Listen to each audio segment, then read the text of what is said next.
Antes mesmo da concepção do tempo, Deus existia como o único ser desde a eternidade. Em um ato majestoso, ele decidiu criar os céus e a terra, dando origem a toda a existência. Uma obra magnífica que refletia sua soberania e criatividade incomparáveis. A coroa de sua criação foi a formação do homem, moldado à sua própria imagem.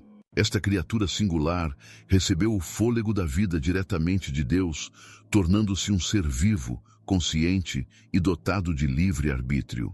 Nos primeiros dias, a harmonia reinava e o homem desfrutava da proximidade divina no Éden.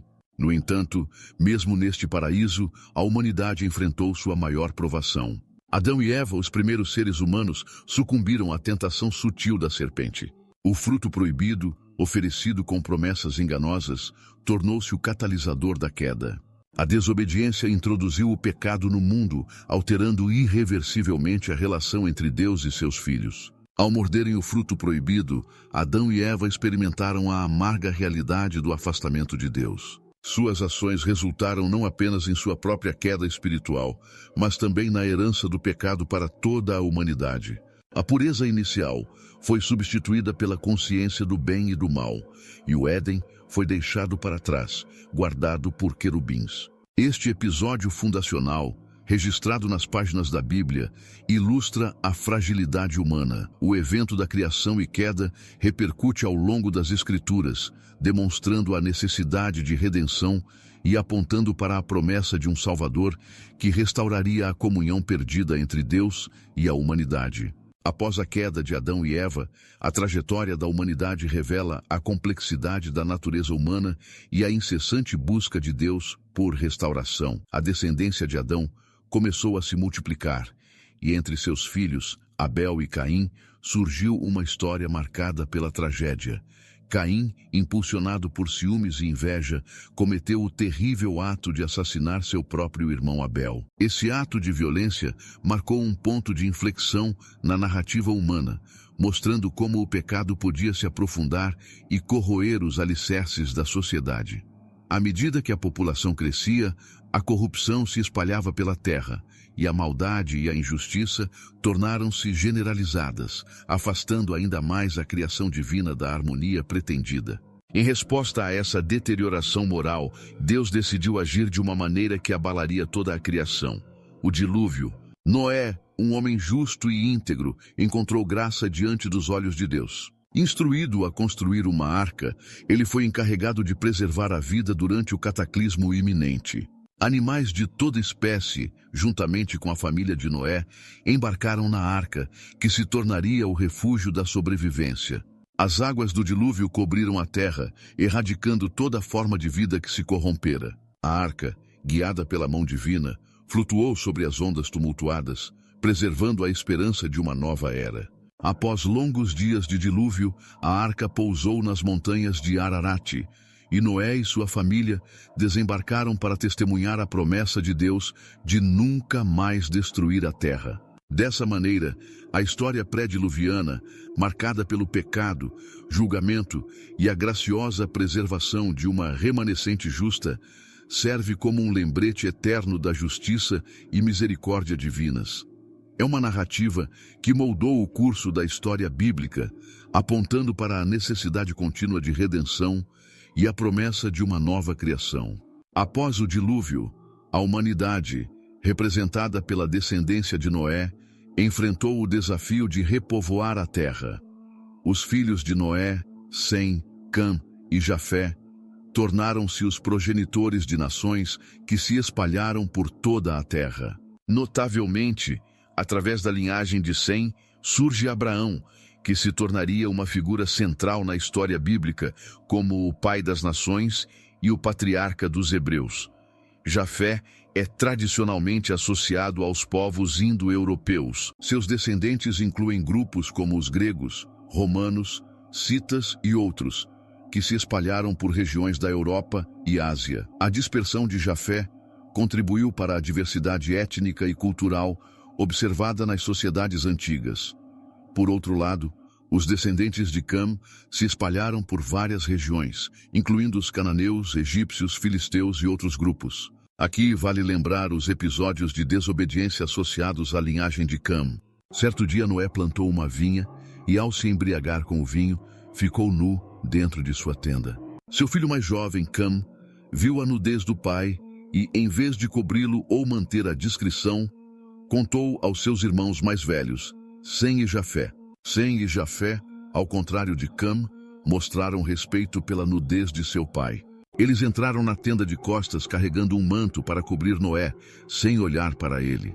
Quando Noé acordou e soube do que aconteceu, ele pronunciou uma maldição sobre a linhagem de Cam, enquanto abençoava as linhagens de Sem e Jafé. Essa genealogia serve como base para as narrativas subsequentes da Bíblia, conectando as histórias dos grandes patriarcas, como Abraão, Isaque e Jacó, à humanidade pós-dilúvio. Ela também contribui para a compreensão das diferentes nações e culturas que emergiram na antiguidade. De acordo com a perspectiva bíblica, a saga dos patriarcas, marcada por relações familiares complexas e eventos divinamente orquestrados, desempenhou um papel fundamental na história bíblica, moldando a trajetória do povo de Deus. Abraão, inicialmente chamado Abrão, e sua esposa Sara, receberam uma promessa extraordinária de Deus. Eles se tornariam pais, apesar de sua avançada idade. No entanto, Sara, devido à sua idade, não conseguia conceber um filho. Sua impaciência e descrença a fizeram sugerir que Abraão tivesse um filho com sua serva, Agar.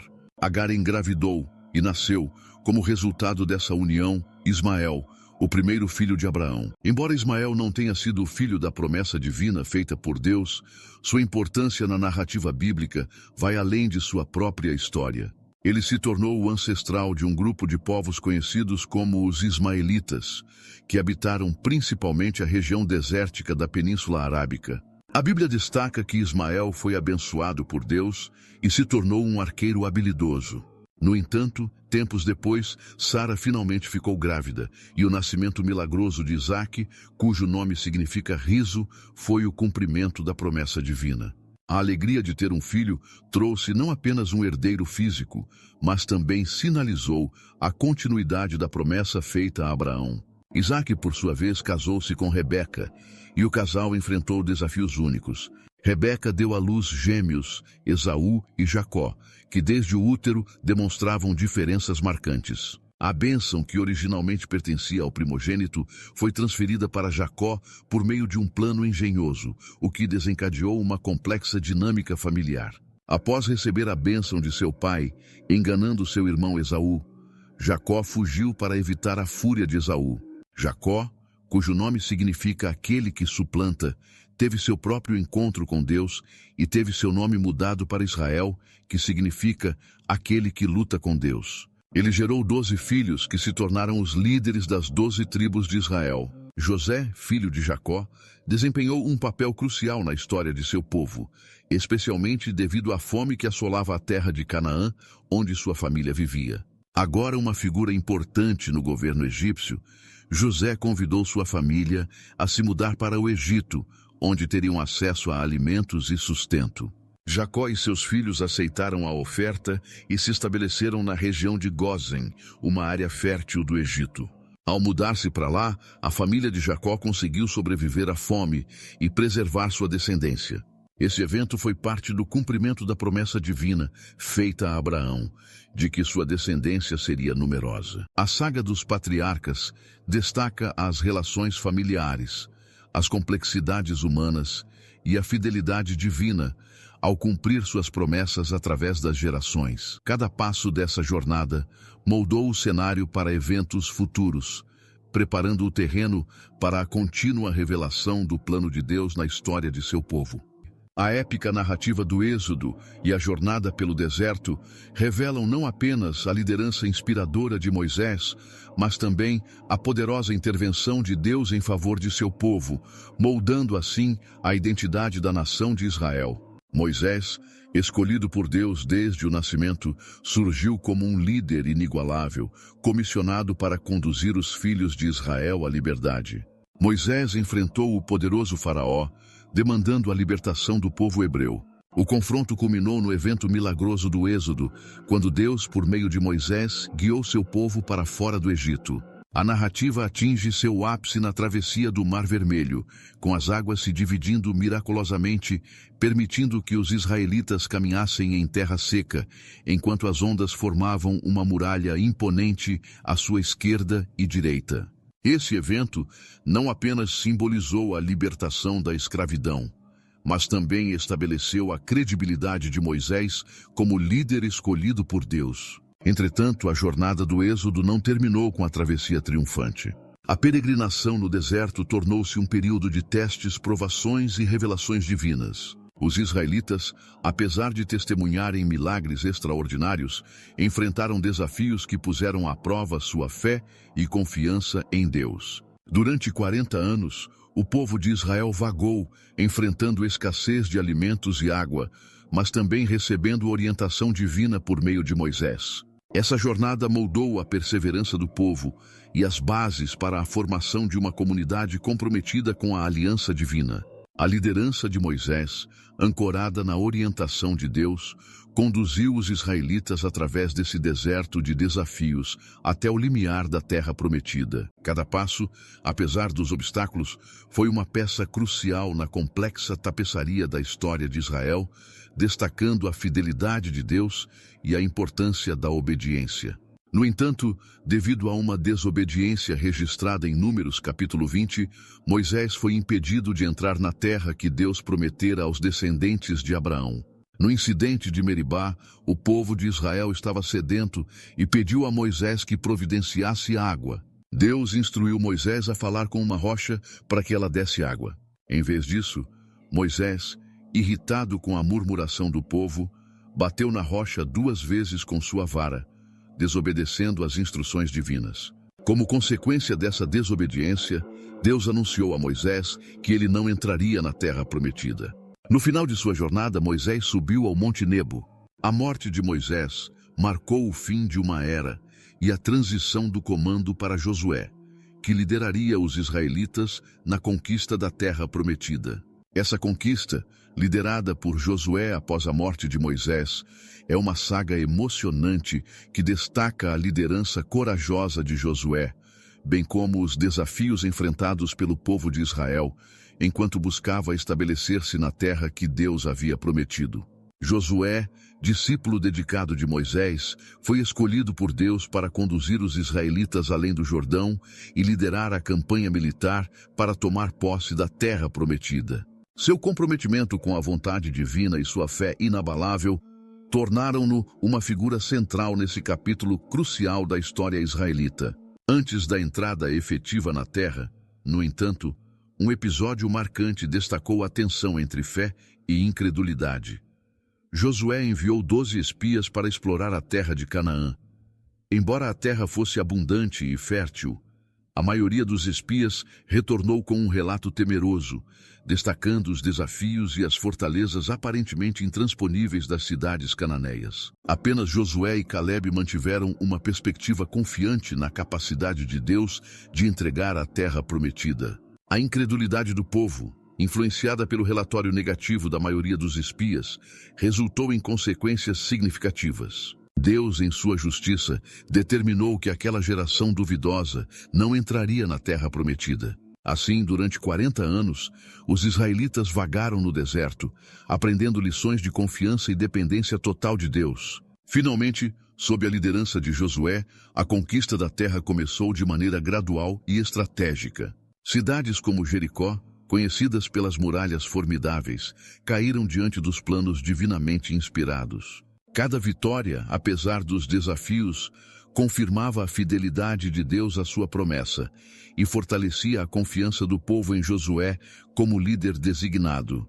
A conquista gradual da terra prometida não apenas simbolizou a realização das promessas feitas a Abraão, Isaque e Jacó, mas também solidificou a posição de Israel como um povo escolhido por Deus.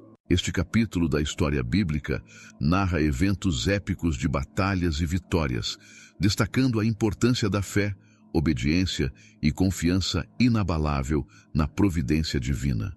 O período dos juízes, uma fase na história de Israel entre a conquista da terra e o estabelecimento da monarquia, é marcado por uma repetição de ciclos que revelam a instabilidade espiritual do povo e sua tendência a desobedecer a Deus. Durante esse tempo, os israelitas experimentaram uma série de períodos de apostasia, nos quais se afastaram da adoração exclusiva a Deus, entregando-se a práticas idolátricas. A desobediência levava a opressões por parte de nações vizinhas, levando os israelitas a clamar por socorro. Deus, em sua misericórdia, levantava juízes para libertar o povo da opressão e orientá-los de volta ao caminho da obediência. Esses líderes, inspirados pelo Espírito Santo, desempenharam papéis cruciais durante os períodos turbulentos dos juízes. Entre eles, destaca-se Gideão, o destemido líder que, apesar de sua relutância inicial, liderou os israelitas à vitória contra os midianitas. Nesta batalha, Deus instruiu Gideão a reduzir consideravelmente seu exército para demonstrar que a vitória seria obra divina. Manoá, que era estéril, recebeu um dia a visita de um anjo do Senhor, que anunciou o nascimento de Sansão, instruindo que ele fosse consagrado como nazireu desde o nascimento, abstendo-se de vinho e evitando a contaminação com coisas impuras. Sansão cresceu e, com o Espírito do Senhor sobre ele, demonstrou uma força física extraordinária. Apesar das restrições impostas, envolveu-se romanticamente com uma mulher filisteia chamada Dalila. Os líderes filisteus persuadiram Dalila a descobrir a fonte da força de Sansão. Após várias tentativas frustradas, ele finalmente revelou que sua força vinha de seu voto como nazireu, especificamente de seu cabelo intocado. Dalila cortou o cabelo de Sansão enquanto ele dormia, tirando a fonte de sua força. Os filisteus o capturaram, cegaram-no e o prenderam. Em um ato de humilhação, Sansão foi forçado a moer grãos em uma prisão. No entanto, durante um grande evento filisteu, agora com o cabelo crescido, Sansão pediu a Deus uma última demonstração de força. Ele derrubou as colunas do templo onde estava preso, matando a si mesmo e muitos filisteus presentes. Assim, Sansão sacrificou sua própria vida para libertar Israel da opressão filisteia.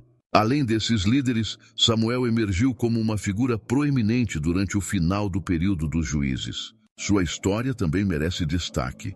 Ele era filho de Eucana, um homem com duas esposas, Penina e Ana. Ana, a esposa estéril, era profundamente entristecida por não ter filhos, enquanto Penina tinha filhos. Anualmente, a família ia ao santuário de Siló para adorar a Deus. Em uma dessas visitas, Ana, tão angustiada por sua infertilidade, orou fervorosamente ao Senhor, prometendo dedicar seu filho a Deus, se ele a abençoasse com um filho.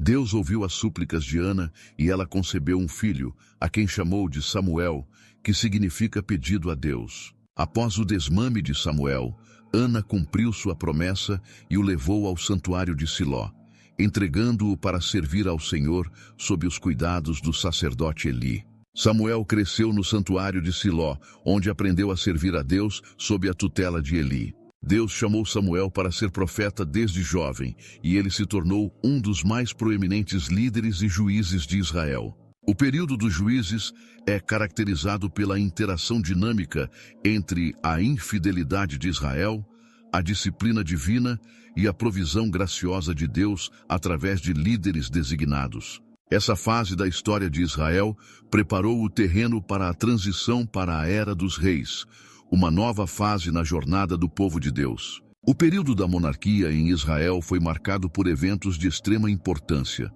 começando com o pedido do povo por um rei, passando pelos reinados de Saul, Davi e Salomão, até a trágica divisão do reino após a morte de Salomão.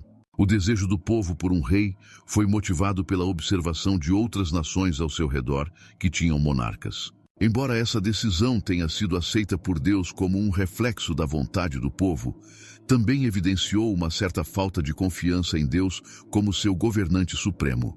Deus, respeitando a escolha do povo, concedeu-lhe um rei, e Saul foi ungido como o primeiro rei de Israel. O reinado de Saul foi marcado por sucessos notáveis, como a vitória sobre os amalequitas, mas também por falhas, incluindo desobediência às instruções divinas. Posteriormente, Davi, um jovem pastor, o descontentamento entre o povo após a morte de Salomão resultou na divisão do reino de Israel em duas partes, o reino de Israel ao norte e o reino de Judá ao sul. Essa divisão ocorreu devido à insatisfação com a gestão tributária de Salomão e trouxe sérias consequências para ambas as nações. O reino de Israel ao norte teve uma série de governantes, muitos dos quais se afastaram da obediência a Deus. A idolatria tornou-se prevalente e líderes como Acabe e Jorão levaram o povo a se afastar da adoração exclusiva ao Senhor.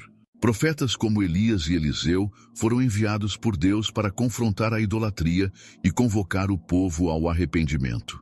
No entanto, a persistente desobediência resultou no castigo divino, que culminou na queda do Reino do Norte diante da invasão assíria e no exílio do povo de Israel. Enquanto isso, no Reino do Sul, Judá, a linhagem de Davi, continuou a governar. Houve períodos de obediência e reforma, notavelmente durante os reinados de reis como Josafá, Ezequias e Josias. No entanto, Judá também enfrentou sérios desafios espirituais, com reis como Acás e Manassés levando o povo à idolatria. Profetas como Isaías e Jeremias foram chamados para advertir e chamar Judá ao arrependimento. Mesmo com essas admoestações, a persistência na desobediência levou ao exílio babilônico e à destruição de Jerusalém e do templo. A história de Israel e Judá está repleta de episódios de idolatria, nos quais o povo se voltou para deuses falsos, abandonando o Senhor. Em resposta, Deus enviou uma série de profetas para alertar e chamar o povo à responsabilidade. Profetas como Isaías, Jeremias, Oséias e Amós destacaram as consequências espirituais e temporais da desobediência. A disciplina divina se manifestou através de eventos como invasões estrangeiras, exílios e a destruição de cidades. A história dos reinos do Norte e do Sul serve como um lembrete perpétuo da importância da lealdade a Deus e das consequências espirituais associadas à desobediência. O cativeiro babilônico, um dos períodos mais sombrios da história de Israel, foi marcado pela queda de Jerusalém, o exílio do povo e, paradoxalmente, pela atuação notável de profetas como Jeremias, Ezequiel e Daniel. A narrativa do cativeiro babilônico começa com a invasão do rei Nabucodonosor II e suas tropas babilônicas em Jerusalém. Esse evento culminou na destruição do templo e na deportação da população judaica para a Babilônia, um exílio que durou décadas. A cidade que antes simbolizava a presença divina foi reduzida a escombros, e o povo escolhido de Deus foi levado cativo para uma terra estrangeira. Em meio a essa crise, surgiram profetas notáveis que desempenharam papéis cruciais em orientar e confortar o povo exilado.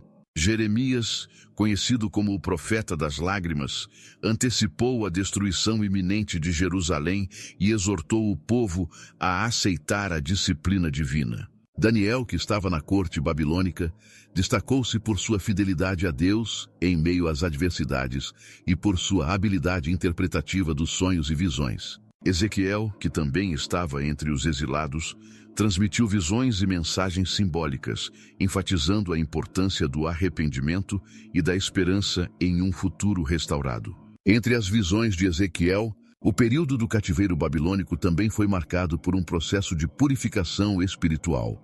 Longe de sua terra e do templo, o povo de Israel teve a oportunidade de refletir e se arrepender. Em sua misericórdia, Deus não abandonou seu povo. Mesmo durante o exílio, através dos profetas, ele ofereceu palavras de consolo, promessas de restauração e instruções para buscar a paz da cidade onde foram exilados. O cativeiro tornou-se uma temporada de reavivamento espiritual, em que o povo passou a buscar a Deus de maneira mais intensa, reconhecendo a necessidade de arrependimento e a aliança com o Senhor. Esse período de purificação preparou o terreno para o retorno à terra prometida e a reconstrução do templo, após o decreto de Ciro, o rei persa. O período de restauração marcou um capítulo importante, caracterizado pelo retorno do povo à Terra Prometida, a reconstrução do templo e dos muros de Jerusalém, o ensino da lei e um notável despertamento espiritual.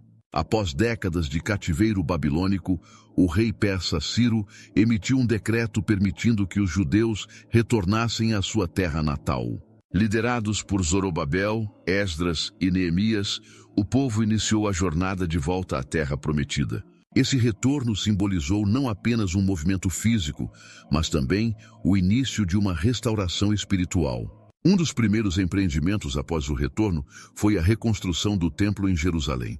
Apesar dos desafios e oposições, o templo foi reconstruído sob a liderança de Zorobabel, marcando um renascimento espiritual e o restabelecimento das práticas religiosas. Além disso, Esdras, sacerdote e escriba, desempenhou um papel fundamental no ensino e aplicação da lei de Moisés. Ele liderou um movimento para restaurar o entendimento e a prática da lei entre o povo, promovendo a leitura pública da lei e incentivando o arrependimento e a renovação espiritual. O povo, ao ouvir a lei, experimentou uma profunda convicção de pecado e buscou a Deus em arrependimento, resultando em uma renovação espiritual. Comprometeram-se a obedecer e honrar a Deus. Neemias, por sua vez, dirigiu a reconstrução dos muros de Jerusalém, oferecendo proteção e segurança à cidade. Apesar das adversidades, Neemias e o povo perseveraram, completando a tarefa em um notável exemplo de cooperação e determinação. O trabalho de Neemias, juntamente com o envolvimento ativo dos profetas Ageu e Zacarias, contribuiu para a restauração espiritual e a reforma na comunidade.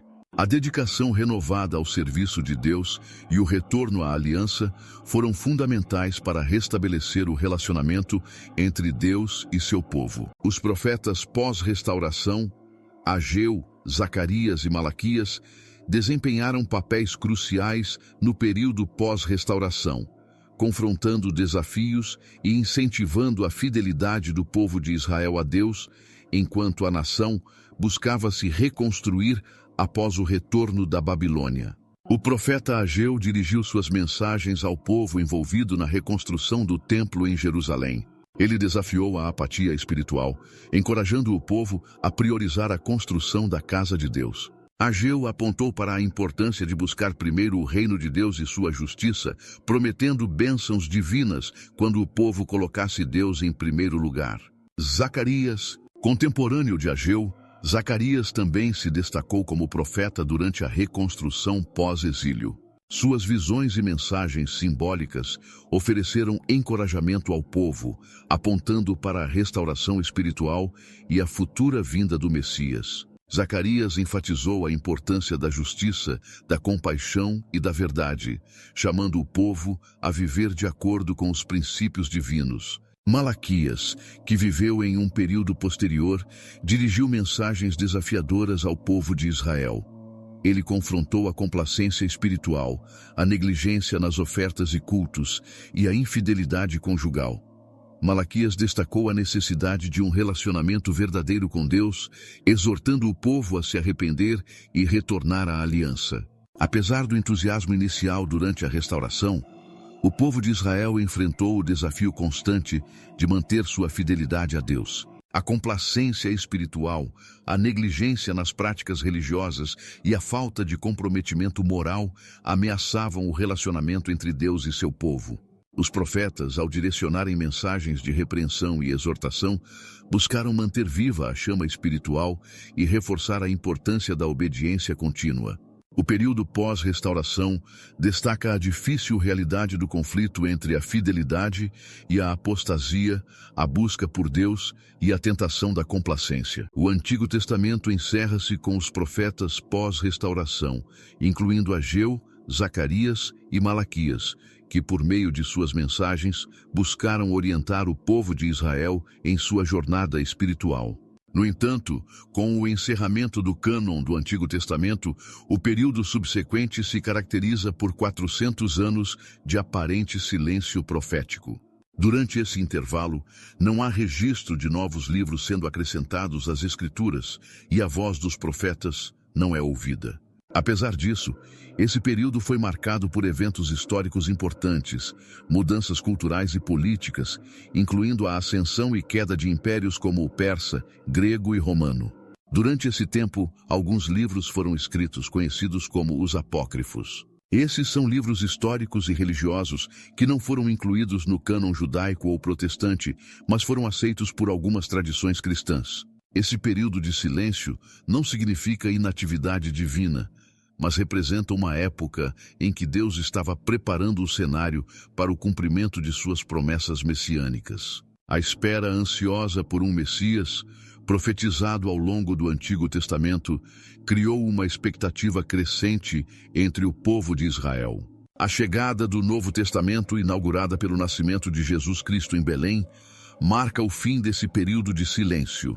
Cristo, o Messias prometido, trará a plenitude das promessas divinas, redenção e salvação para a humanidade. Seu nascimento, ministério, morte e ressurreição são testemunhados nos evangelhos do Novo Testamento, dando continuidade à narrativa bíblica e cumprindo as profecias messiânicas do Antigo Testamento.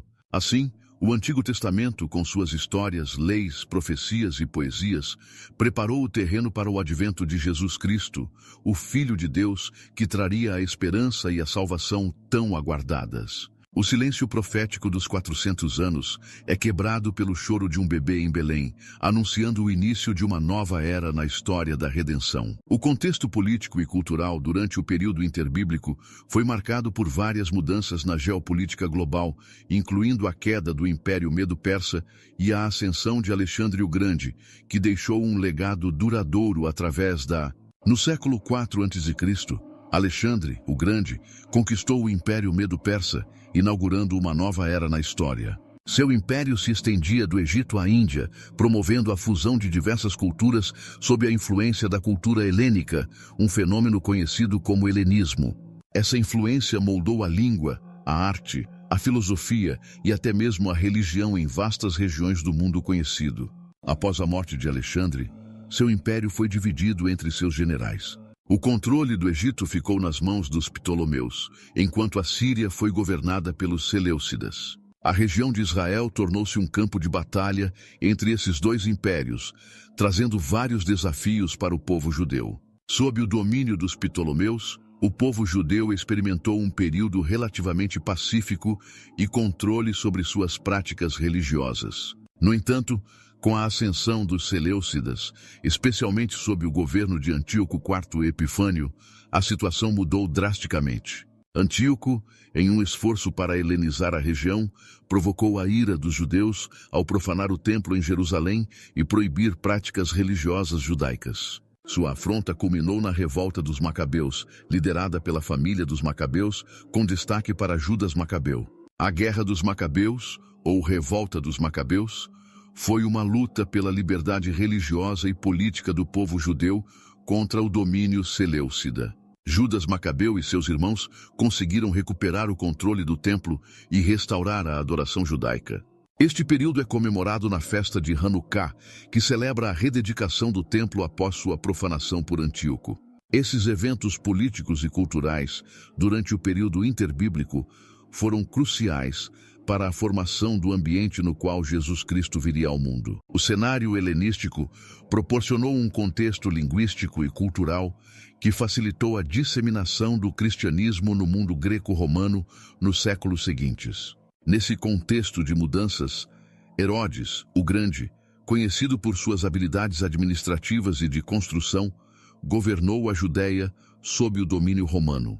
Ele empreendeu projetos monumentais em Jerusalém, incluindo a expansão e renovação do Templo de Herodes, um dos maiores e mais grandiosos complexos religiosos da antiguidade. Suas realizações arquitetônicas também se estenderam a outras partes do reino, incluindo fortalezas, palácios e aquedutos. Além de suas proezas na construção, Herodes buscava garantir a estabilidade política da região.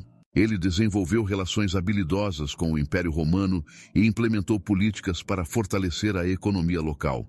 No entanto, o reinado de Herodes também foi marcado por aspectos negativos. Sua paranoia levou a uma série de atos violentos, incluindo a execução de membros de sua própria família. Herodes era conhecido por sua crueldade, agindo rapidamente contra qualquer ameaça percebida a seu governo, real ou imaginária. O massacre dos inocentes, descrito no Novo Testamento, é um evento notório atribuído a Herodes em sua busca para eliminar qualquer rival ao trono. Tudo começou após o nascimento de Jesus em Belém. A notícia sobre o nascimento do rei dos judeus chegou até Herodes, o rei da Judéia na época. Temendo perder seu trono, ele ficou perturbado com essa notícia e chamou os sábios do Oriente, os magos, para descobrir exatamente onde o Messias deveria nascer. Um anjo apareceu a José em um sonho, alertando sobre o perigo iminente. José, Maria e o menino Jesus fugiram para o Egito, escapando do massacre. Assim, o reinado de Herodes, o Grande, foi um período de contrastes, marcado por realizações notáveis em termos de construção e destruição, mas também por uma sombra de tirania, paranoia e violência. Esse contexto político tenso e a busca pelo Messias forneceram o pano de fundo para o início da Era do Novo Testamento e a chegada de Jesus Cristo. O nascimento de Jesus ocorreu em um período de convergência cultural entre a cultura helênica, romana e judaica.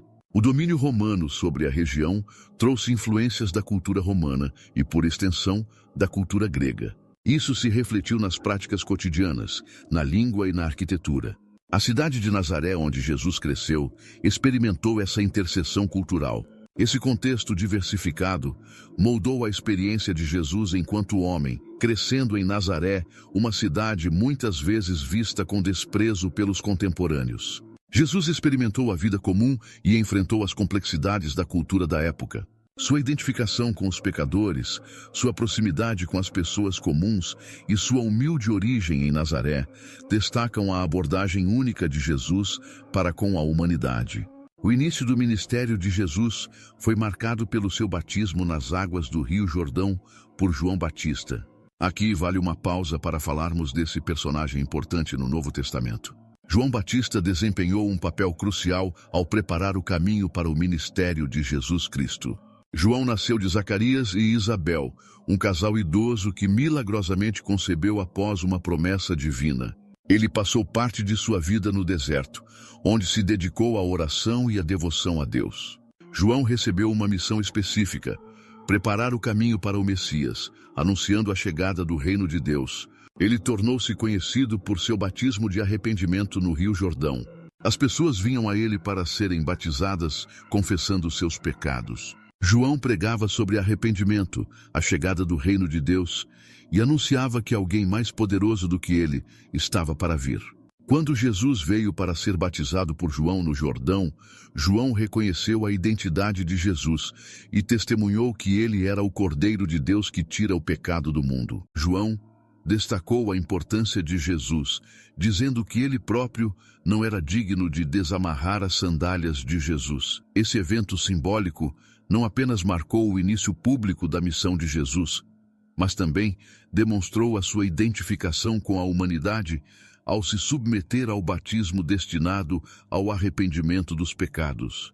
Logo após seu batismo, Jesus enfrentou a tentação no deserto, um período de 40 dias de isolamento no qual foi tentado por Satanás. Este episódio destaca a humanidade de Jesus, que, embora plenamente Deus, experimentou as mesmas tentações que todos os seres humanos.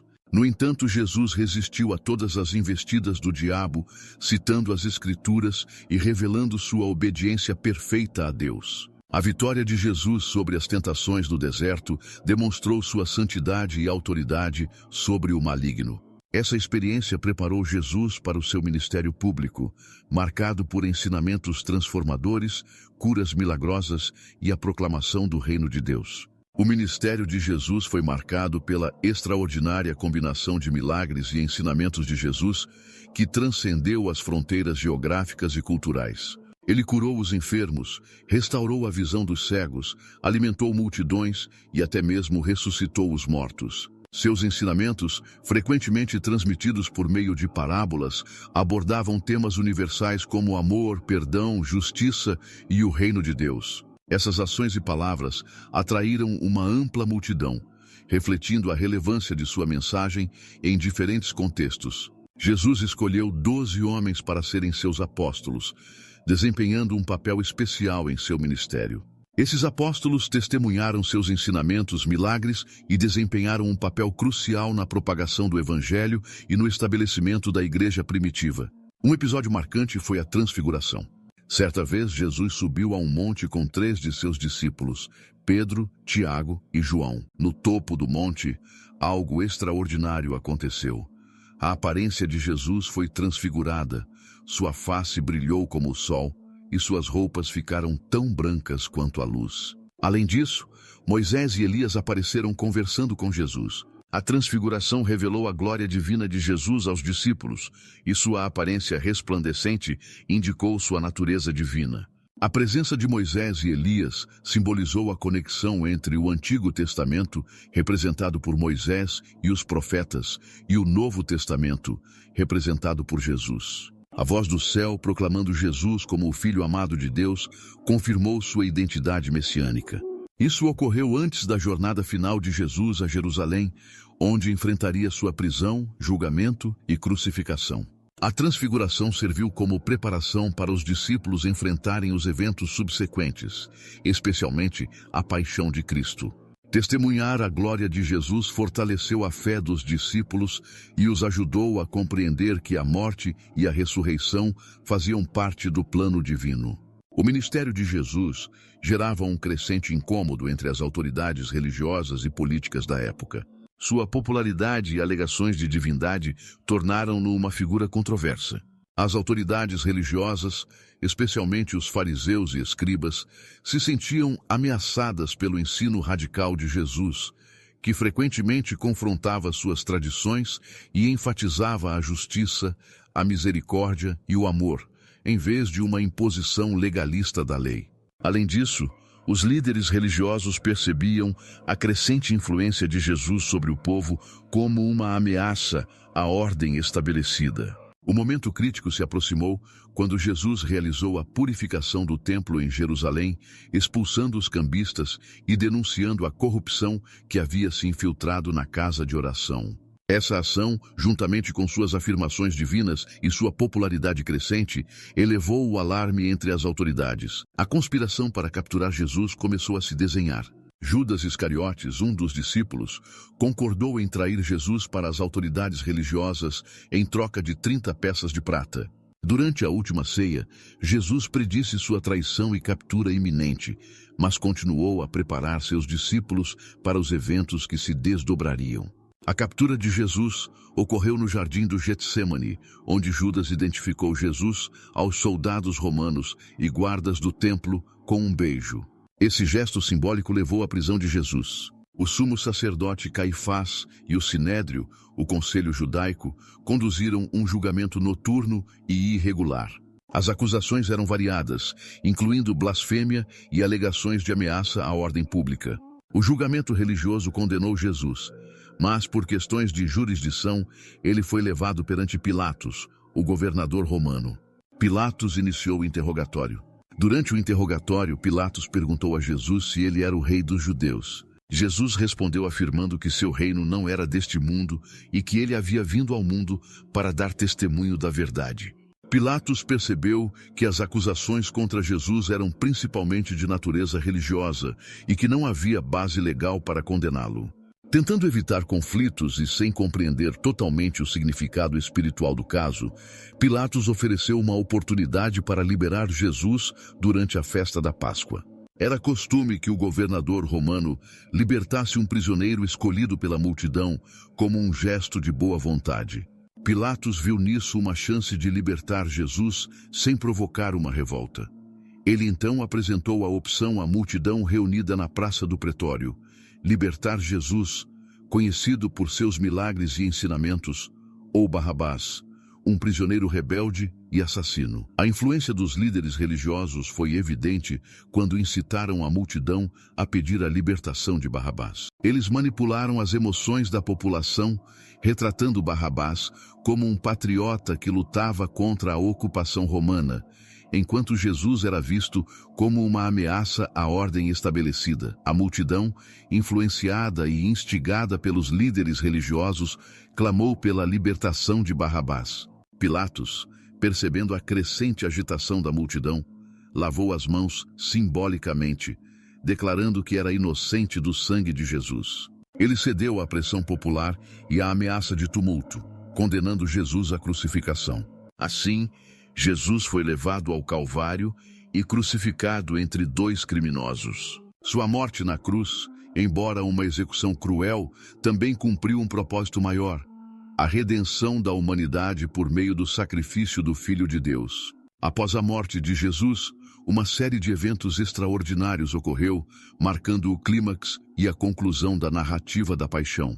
O corpo de Jesus foi retirado da cruz por José de Arimateia, membro do Sinédrio que secretamente seguia Jesus. Ele o envolveu em um lençol limpo e o colocou em um túmulo novo.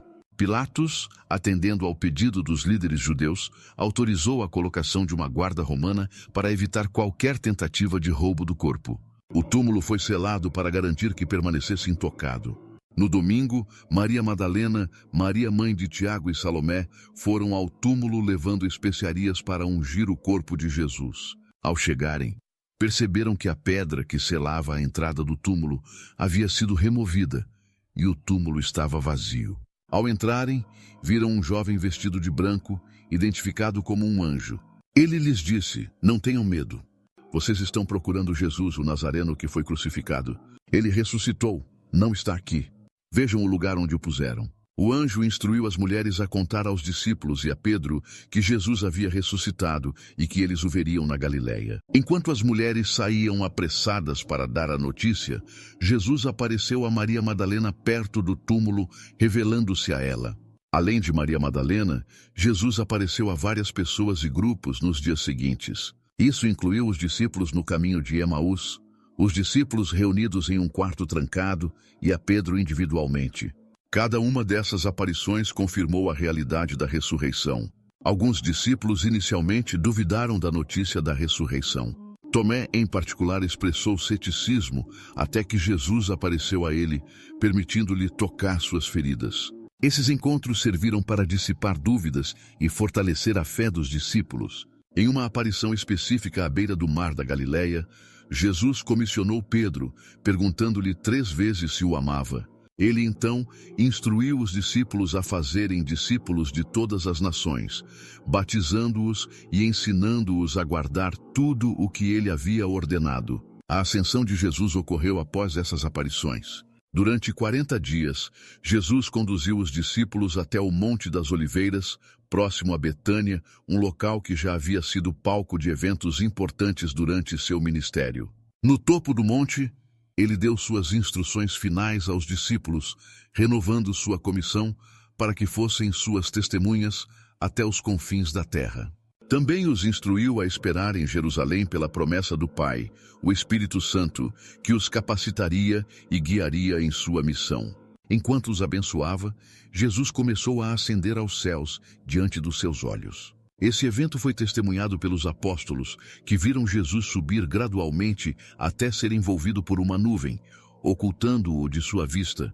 Enquanto os discípulos ainda olhavam para o céu, 2 homens vestidos de branco, certamente anjos, apareceram e lhes perguntaram por que estavam olhando para o céu. Eles então anunciaram que Jesus voltaria da mesma maneira como os discípulos o haviam visto partir. A ascensão deixou os discípulos maravilhados, mas também os encheu de confiança e esperança. Eles entenderam que Jesus havia retornado à glória celestial e que a promessa do Espírito Santo seria cumprida em breve. Após a ascensão, os discípulos voltaram para Jerusalém, como Jesus havia instruído. Lá, se reuniram em oração e comunhão, aguardando o cumprimento da promessa do Espírito Santo. A ascensão de Jesus tem um significado teológico profundo. Ela confirma a exaltação de Cristo à direita de Deus Pai, indicando sua soberania e autoridade. Além disso, inaugura a fase da história da redenção, em que os discípulos, capacitados pelo Espírito Santo, levariam adiante a mensagem do Evangelho ao mundo. A ascensão não é uma despedida, mas uma preparação para o envio do Espírito Santo e uma antecipação de sua volta. Os apóstolos desempenharam um papel crucial na expansão da mensagem de Jesus, levando o Evangelho a várias partes do mundo conhecido.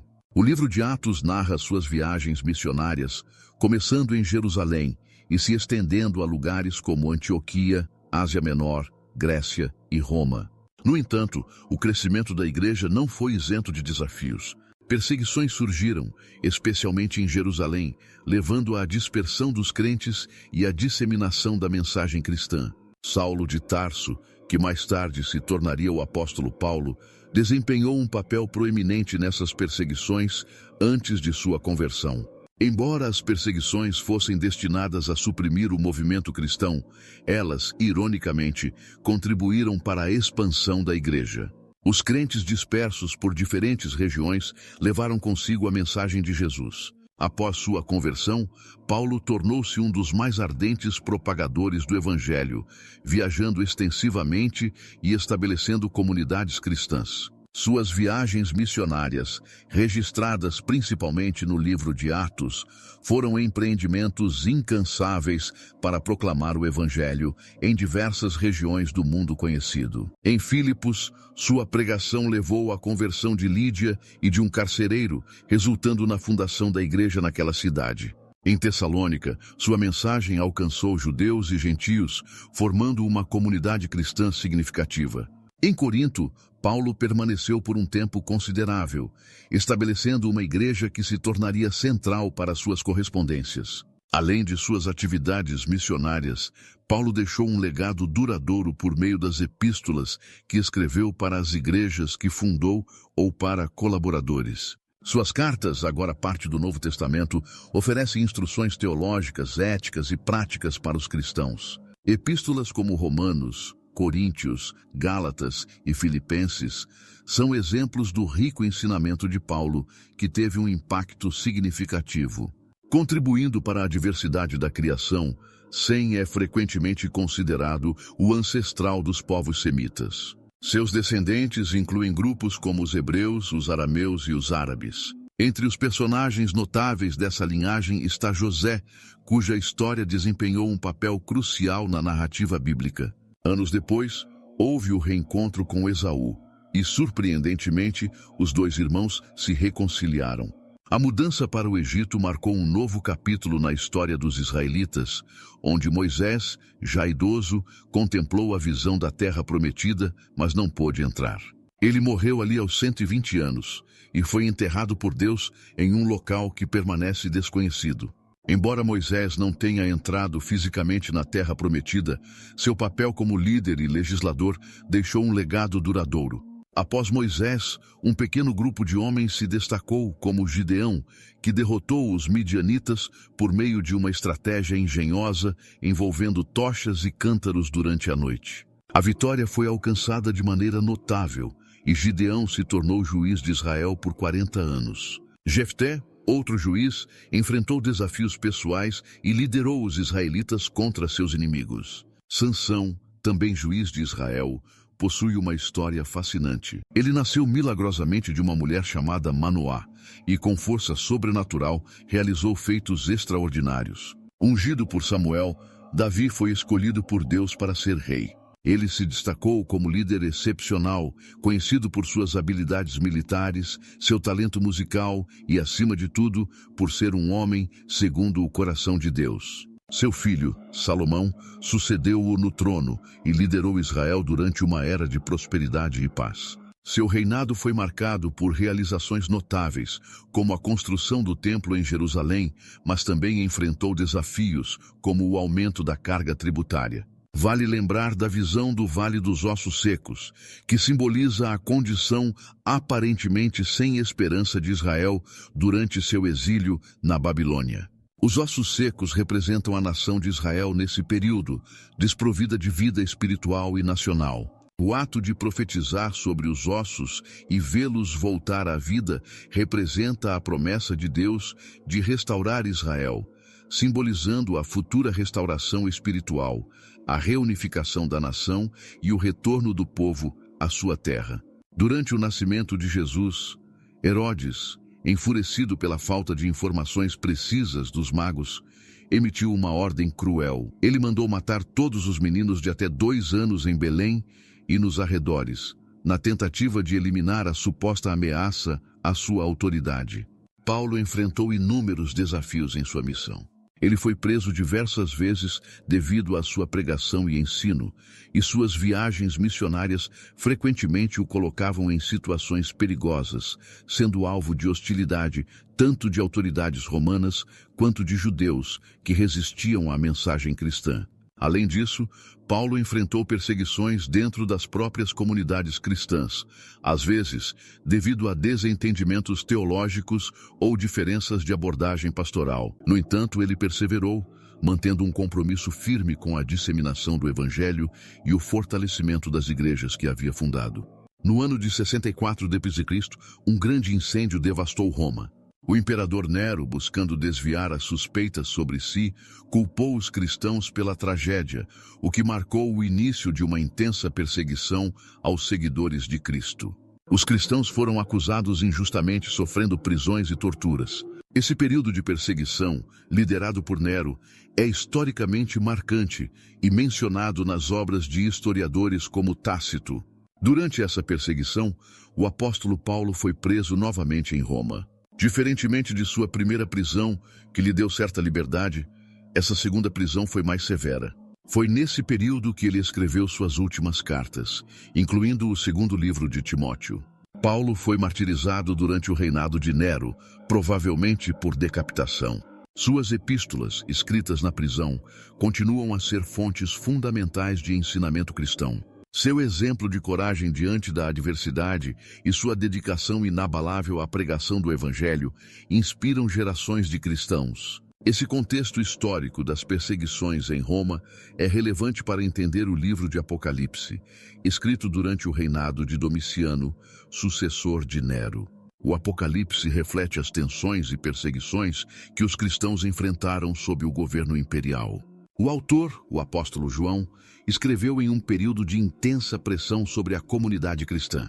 O livro utiliza simbolismo apocalíptico para transmitir uma mensagem de esperança e vitória final para os seguidores de Cristo, mesmo diante da perseguição e tribulação. As visões e imagens apresentadas no livro são interpretadas à luz do contexto histórico e teológico do primeiro século, oferecendo encorajamento aos cristãos que enfrentavam dificuldades. O livro descreve uma série de visões que revelam a glória celestial e o Cordeiro de Deus. Outras visões apresentam as 7 trombetas e as 7 taças, cada uma desencadeando juízos divinos sobre a humanidade. Esses juízos simbolizam a resposta de Deus à rebelião e ao pecado. Nesse cenário, surge a figura da besta, simbolizando poderes terrenos hostis a Deus. Por fim, o livro descreve a batalha final entre o bem e o mal, culminando na vitória de Cristo. A Nova Jerusalém, símbolo da redenção e da presença de Deus, é revelada como a consumação da história humana. O livro conclui com advertências e convites, encorajando os leitores a permanecerem fiéis a Deus. Jesus promete voltar e trazer recompensas aos fiéis, enquanto os rebeldes enfrentarão a justiça divina. Espero que tenham gostado do vídeo. Não se esqueçam de deixar seu comentário, like e se inscrever no canal. Abraços e fiquem com Deus.